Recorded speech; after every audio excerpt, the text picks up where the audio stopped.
രാജേന്ദ്രൻ, കേരളത്തിലെ കോൺഗ്രസ് നേതൃത്വത്തിന് പലതരത്തിലുള്ള വെല്ലുവിളികൾ നേരിടുകയാണ്. അത് ബാഹ്യശക്തികളല്ല, ആന്തരിക ശക്തികൾ തന്നെയാണ്. അത് കോൺഗ്രസിൻ്റെ പഴയ ഒരു സ്വതയുള്ള ഒരു സ്വഭാവം തന്നെയാണ്. അവരുടെ ശത്രു അവർ തന്നെയാണ്. ചോദിച്ചാൽ പറയും ഉൾപാർട്ടി ജനാധിപത്യം എന്ന് പറയുകയും ചെയ്യും. ഇപ്പോൾ കോൺഗ്രസിൻ്റെ അതായത് KPCC അധ്യക്ഷ സ്ഥാനത്തിന് കെ സുധാകരനെ എങ്ങനെയെങ്കിലും പുറത്തിയാടിക്കുക എന്നൊരു നീക്കം. അതുപോലെ തന്നെ VD സതീശന്റെ നേതൃത്വത്തിന് നേരെയും വെല്ലുവിളികൾ ഉയരുന്നുണ്ട്.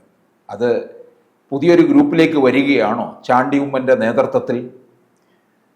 എന്നെ തല്ലണ്ട അമ്മാവ, ഞാൻ നന്നാവില്ല എന്നൊരു ചൊല്ലി നമ്മൾ നാട്ടിൽ കേട്ടിട്ടുണ്ട്. അതുപോലെ തന്നെയാണ് കോൺഗ്രസ്.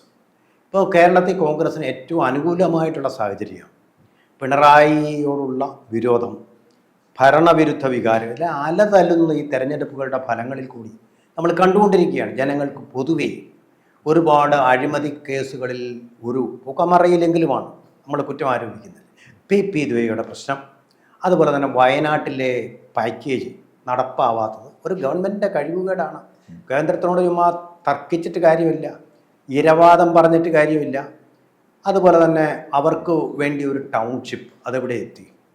ഒരുപാട് പ്രശ്നങ്ങൾ കോൺഗ്രസിന് അനുകൂലമായി നിൽക്കെ യാതൊരു വിധത്തിലുള്ള ഒരുമയും ഐക്യവും ഇല്ലാത്തൊരു സംഘടനയായിട്ട് കോൺഗ്രസ് സ്വയം വില കുറയ്ക്കുകയാണ്.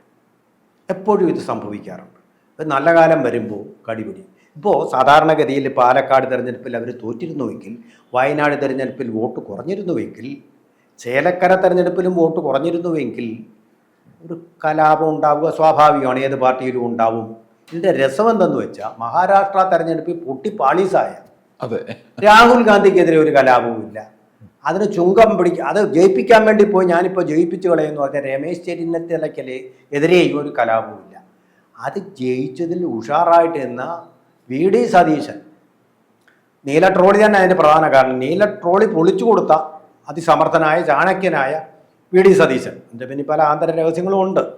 അതൊന്നും നമ്മളിപ്പോൾ കേസ് നിലനിൽക്കുന്ന കേസല്ലാത്തതുകൊണ്ട് ലോക്കൽ സ്റ്റാൻഡ് ചെയ്യുന്നത്. അങ്ങനെയുള്ള ഒരു കേസ് മന്ത്രിമാരുൾപ്പെടെ ആളുകളെ MP രാജേഷ് ഉൾപ്പെടെ മന്ത്രിമാരുടെ വാദങ്ങളെ പൊളിക്കാൻ കഴിവുള്ള ഒരു പ്രതിപക്ഷ നേതാവ് നേതൃത്വത്തിൽ വേണം. അതുപോലെ തന്നെ ഇതിനൊരു സെമി കേഡർ രൂപം നൽകാൻ വേണ്ടി ശ്രമിച്ചിട്ടുള്ള നട്ടലിലുള്ള നേതാവായ കെ സുധാകരൻ, പ്രായത്തിൻ്റെ കുഴപ്പം കൊണ്ടും അതുപോലെ തന്നെ അദ്ദേഹത്തിൻ്റെ മാർത്താണ്ഡവർമ്മയുടെ നാട്ടുകാരനാണ്. അതെ, മാർത്താണ്ഡവർമ്മയുടെ ഒറിജിനൽ ശരിക്കും പറഞ്ഞാൽ കണ്ണൂരാണ്. അതെ അതെ അതെ. പക്ഷേ എന്ത് ചെയ്യാൻ, അദ്ദേഹത്തിൻ്റെതായ പ്രായാധിക്യം കൊണ്ട് നല്ല ആത്മാർത്ഥതയുള്ള കരുത്തുറ്റ ഒരു നേതാവ്. അദ്ദേഹത്തെ എതിർത്ത് അദ്ദേഹം കോൺഗ്രസിനെ ശക്തിപ്പെടുത്താൻ ആത്മാർത്ഥമായിട്ട് ശ്രമിക്കുന്ന ഒരാളാണ്. വിജയിച്ചോ ഇല്ലോ എന്നുള്ളതാണ്.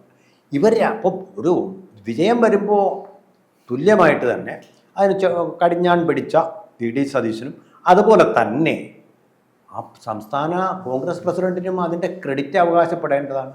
അതിൻ്റെ സന്ദർഭത്തിൽ ചാണ്ടി ഉമ്മൻ എന്ന് പറയുന്ന വളരെ സാത്വികനായിട്ടുള്ളൊരു MLA എന്നെ കൊതിക്കറിവ് പറയുക, എനിക്ക് അവിടെ ചുമതല തന്നില്ലെങ്കിൽ അത് അന്ന് ചോദിച്ചു വാങ്ങണമായിരുന്നു. എനിക്ക് ചുമതല വേണമെന്ന് ചുമതല ചോദിച്ചിട്ട് കൊടുക്കാതിരുന്ന പ്രശ്നമുണ്ടോ? ഇപ്പോൾ കൊതിക്കറിവ് പറയുക ഇത്ര ചീപ്പായിട്ട്. അതൊക്കെ പത്രങ്ങളെ അറിയിക്കാൻ നാറിക്കേണ്ട, മലന്ന് കിടന്ന് തുപ്പേണ്ട കാര്യമുണ്ടോ? തിരുവഞ്ചൂർ ചോദിച്ചതുപോലെ. അപ്പോൾ തിരുവഞ്ചൂരൊക്കെ അതിൽ കക്ഷി പിടിച്ചുകൊണ്ട് അഭിപ്രായം പറയേണ്ട കാര്യമുണ്ടോ? അവരച്ചടക്കം ആദ്യം പാലിക്കണ്ടേ? ഇതൊക്കെ വളരെ മോശമല്ലേ? എന്നിട്ടോ രാഹുൽ മാൻകൂട്ടത്തിൽ എന്ന വ്യക്തി കുറച്ച് വിവരം കാണിച്ചു പുതുതായിട്ട് വന്നാണ്. അദ്ദേഹം എൻ്റെ സഹോദര തുല്യനാണ്, അദ്ദേഹം എൻ്റെ സുഹൃത്താണ്, ഒരു കുഴപ്പമില്ല, അതിനെ എതിർത്ത് പറഞ്ഞു. VD സതീശനും വിവേകം കാണിച്ചവിടെ. അദ്ദേഹം ഈ കേസ് ഏറ്റുപിടിച്ചുകൊണ്ട് എന്തെങ്കിലും പറഞ്ഞിട്ട് സംവാദത്തിലും ഇത് മിടുക്കനാണ് അദ്ദേഹം. സംവാദത്തിലും വിവാദത്തിലും ഒക്കെ ആവേശം കാണിക്കുന്ന ആളാണ് അദ്ദേഹം. അടുത്ത മുറിക്ക് കൊള്ളുന്ന തോമസ് ഐസക്കിനെ വരെ സംവാദത്തിൽ തോപ്പിച്ച ആളാണ്. ആ കഴിവുള്ള ഇല്ലാഞ്ഞിട്ടല്ല, പക്ഷേ അദ്ദേഹം ഇത് ഏറ്റുപിടിക്കാൻ പോയില്ല, വിവേകം കാണിച്ചു. ഈ വിവേകം എന്താ കോൺഗ്രസ്സുകാർക്ക് ഉണ്ടാവാതെ പോയത്? അവരടുത്ത തദ്ദേശ തെരഞ്ഞെടുപ്പ് വരാൻ പോവുകയാണ്, പിന്നെ നിയമസഭാ തെരഞ്ഞെടുപ്പ്. ഒറ്റക്കെട്ടായിട്ട് നിന്നാലേ നിങ്ങൾ രക്ഷപ്പെടൂ എന്ന AK ആന്റണി ഇവിടെ തന്നെയുണ്ട്, തിരുവനന്തപുരത്ത് തന്നെയുണ്ട്, ജഗതിയിൽ തന്നെ ഉണ്ട്, KPCC ആസ്ഥാനത്തുണ്ട്. അദ്ദേഹത്തിനെ പിന്നെ അനിൽ ആന്റണി പോയതോടുകൂടി കുറെ കണ്ണീര് കുടിച്ചു എന്നാണ് പറയുന്നത്. വീണ്ടും ഇങ്ങനെ കണ്ണീര് കുടിപ്പിക്കേണ്ട കാര്യമുണ്ടോ? അനിൽ ആന്റണി പോയതിൽ അവർ ഉള്ളിൽ ചിലപ്പോൾ രാജനമ്മമാർ സന്തോഷിക്കും. ഒരു കമ്പനി കൂട്ടാൻ പോകുമ്പോൾ വേറൊരു കമ്പനിയിൽ ജോലി കിട്ടി എന്ന് പറയുന്നത് പോലെ. ഓക്കെ, അപ്പൊ കോൺഗ്രസിന്റെ ഈ അവസ്ഥയിൽ എന്തായാലും ദുഃഖം ഉണ്ടാവുമല്ലോ.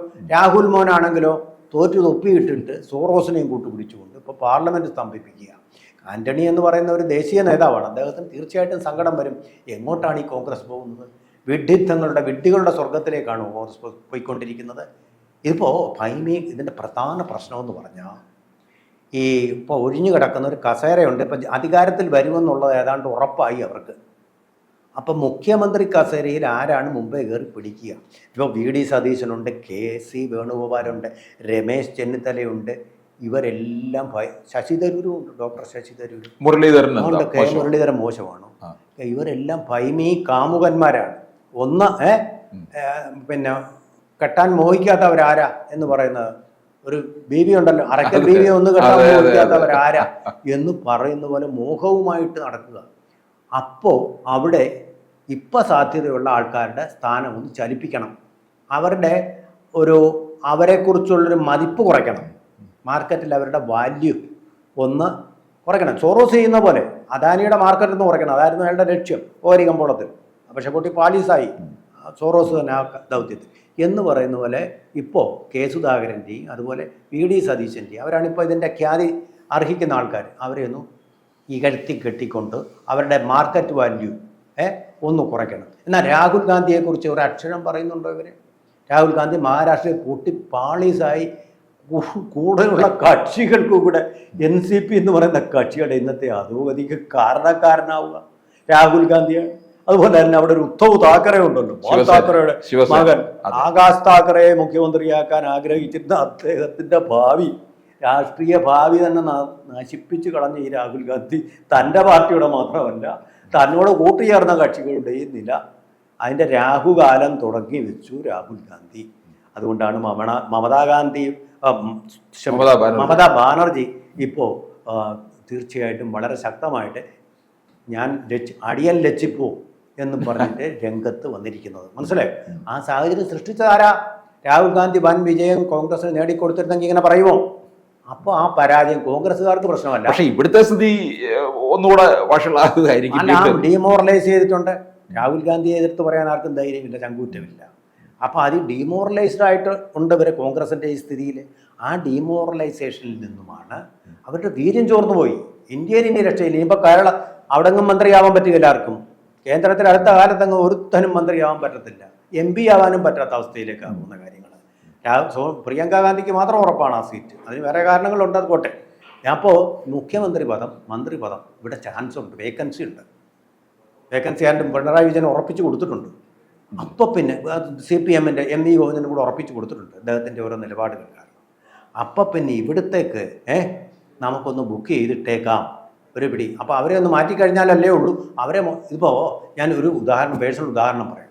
ഞാനൊരു മെഡിക്കൽ റെപ്പിൻ്റെ ഇൻ്റർവ്യൂവിന് പോയി പണ്ട് തുടക്കത്തിൽ. മെഡിക്കൽ റിപ്പൻ്റെ ഇൻ്റർവ്യൂവിന് പോയി എനിക്ക് ഏതാണ്ട് കിട്ടുമെന്നുള്ള, ഞാനൊരു നല്ല കമ്പനിയിൽ പ്രവർത്തിച്ച ആളാണ്. അപ്പോൾ അതെനിക്ക് കിട്ടുമെന്ന് ഉറപ്പാണ്, നല്ലൊരു കമ്പനി, മറ്റൊരു നല്ല കമ്പനിയിൽ. അപ്പോൾ എന്ത് ചെയ്തു, ഒരു സഹപ്രവർത്തകൻ ഈ കമ്പനി കിട്ടാൻ മോഹമുള്ള ആൾ എന്നിട്ട് എന്നെ പറ്റി കുറേ കുറ്റങ്ങൾ അവിടെ ഇൻ്റർവ്യൂ ചെയ്യുന്ന ബോർഡിനെ പറഞ്ഞ് ഏൽപ്പിച്ചു. മുൻകൂട്ടി പോയി, നേരത്തെ പോയിട്ട്. ഇതൊക്കെ നടക്കാറുള്ള സാധാരണ.